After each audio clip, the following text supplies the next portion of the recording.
ويل يومئذ للمكذبين الذين يكذبون بيوم الدين وما يكذب به إلا كل معتد أثيم إذا تتلى عليه آياتنا قال أساطير الأولين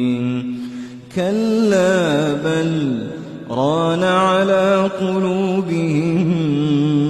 ما كانوا يكسبون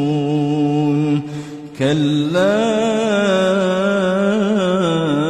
إنهم عن ربهم يومئذ لمحجوبون ثم إنهم لصالو الجحيم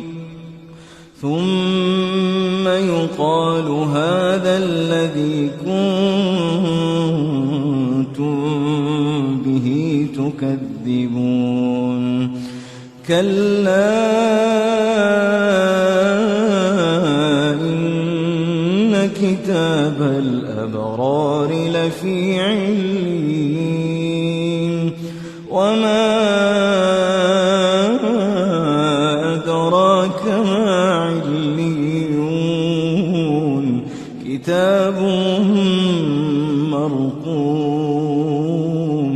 يشهده المقربون